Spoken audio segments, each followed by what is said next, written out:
Assalamualaikum warahmatullahi wabarakatuh. Perkenalkan, nama saya Anggi Nurdiana dengan NIM 203200258, Prodi Manajemen Pendidikan Islam, kelas 5D, dengan dosen pengampu Dr. Samsul Huda MPD. Video ini dibuat guna memenuhi tugas manajemen perubahan perpustakaan di sekolah. Definisi manajemen perubahan itu ada dua. Yang pertama, secara umum. Definisi manajemen perubahan adalah upaya yang dilakukan untuk merubah seseorang, kelompok, atau bahkan perusahaan ke arah yang lebih baik dari sebelumnya. Definisi yang kedua, manajemen perubahan adalah suatu proses sistematis untuk melakukan suatu yang berbeda dan menuju ke arah yang lebih baik, baik bagi perorangan maupun organisasi. Pengertian manajemen perubahan menurut para ahli: yang pertama, manajemen perubahan atau management of change adalah suatu proses secara sistematis dalam menerapkan pengetahuan, sarana, dan sumber daya yang diperlukan untuk mempengaruhi perubahan pada orang yang terkena dampak proses tersebut. Dari Potts dan Lamert 2004-16. Nah, yang kedua, manajemen perubahan adalah upaya yang dilakukan untuk mengelola akibat-akibat yang ditimbulkan karena terjadinya perubahan dalam organisasi. Dari Wibowo 2005-241. Dalam manajemen perubahan perpustakaan di sekolah terdapat pula faktor-faktornya, dan di sini ada dua faktor yang mempengaruhinya. Yang pertama, faktor eksternal dan faktor internal. Di sini saya akan membahas terlebih dahulu mengenai faktor eksternal. Faktor eksternal meliputi yang pertama, sarana dan prasarana, yang kedua, perkembangan teknologi informasi, yang ketiga, lingkungan keluarga. Selanjutnya saya akan membahas mengenai faktor internal. Faktor internal ini meliputi yang pertama, keinginan diri sendiri, yang kedua, sikap petugas, yang ketiga, pendidikan sumber daya manusia, yang keempat, sistem, yang kelima, kebijakan pimpinan perpustakaan. Baiklah, saya akan menjelaskan satu persatu mengenai faktor eksternal. Yang pertama, ada sarana dan prasarana. Dalam proses kegiatan yang terjadi di perpustakaan haruslah ditunjang oleh sarana dan prasarana yang memadai, sehingga siswa dapat memperoleh informasi yang dicari dan betah berlama-lama di perpustakaan. Setelah melakukan wawancara dengan V, berdasarkan jawabannya, V mengatakan bahwa ruang perpustakaan masih kurang luas, terdapat meja dan bangku untuk membaca, akan tetapi jarang dimanfaatkan di dalam ruangan perpustakaan tersebut.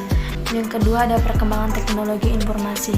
Perkembangan teknologi informasi, kemajuan teknologi membuat kemudahan siswa, sehingga siswa banyak yang beralih menggunakan internet dibandingkan ke perpustakaan sekolah. Menurut tanggapan atau persepsi siswa, bahwasanya semua bisa dicari di internet, perlu menjadikan kemajuan teknologi informasi yang diterapkan dalam perpustakaan, sehingga perpustakaan dituntut untuk menjadi digital yang naik. Yang ketiga, ada lingkungan keluarga. Kebiasaan membaca dan menyukai perpustakaan sangatlah bisa juga dipengaruhi oleh lingkungan keluarga. Karena dari lingkungan keluarga, seseorang atau siswa banyak dididik dan dilatih untuk membaca sebelum merasakan pendidikan formal.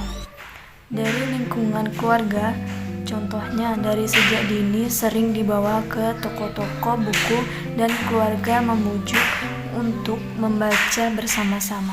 Selanjutnya saya akan menjelaskan mengenai faktor internal. Faktor internal ini meliputi yang pertama, keinginan diri sendiri. Berdasarkan pendapat V, hanya sedikit siswa yang memiliki minat untuk datang ke perpustakaan atas keinginan diri sendiri. Siswa lain merasa perpustakaan kurang menarik dan lebih praktis mencari informasi di internet. Yang kedua, sikap petugas. Sikap petugas pustakawan diharapkan mampu menempatkan diri sebagai pribadi yang profesional dan dapat memberikan pelayanan secara maksimal. Pustakawan juga harus memegang dan melaksanakan tugasnya sesuai kode etik seperti bersikap sopan dan bijaksana, bahwa perpustakaan adalah suatu perlengkapan yang diciptakan di dalamnya untuk kepentingan siswa.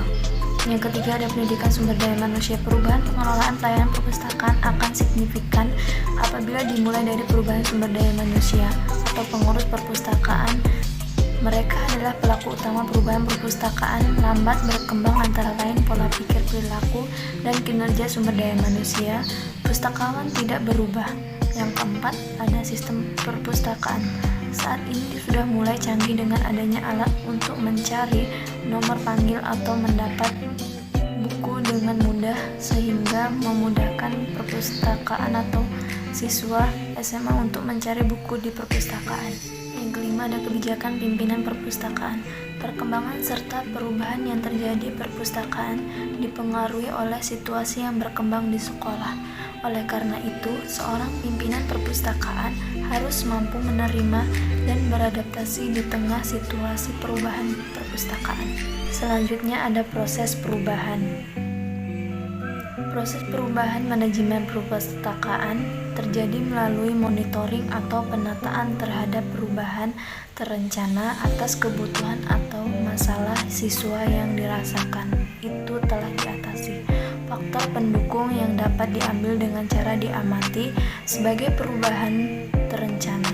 Proses perubahan menunjukkan bahwa kemampuan bertahan organisasi dalam menghadapi perubahan ditentukan oleh kompetensi profesional pustakawan yang disusun berdasarkan rencana sebagai konsekuensi dari kemajuan teknologi informasi dan komunikasi.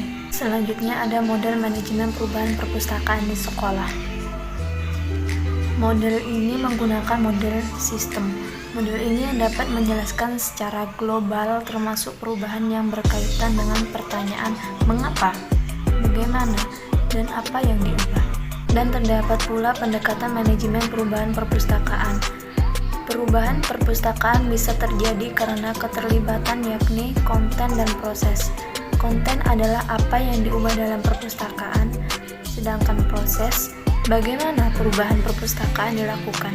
Faktor kunci keberhasilan manajemen perubahan perpustakaan sekolah yaitu dengan bertanggung jawab mengarahkan dan memastikan tercapainya tujuan perpustakaan, dikutip dari jurnal UII.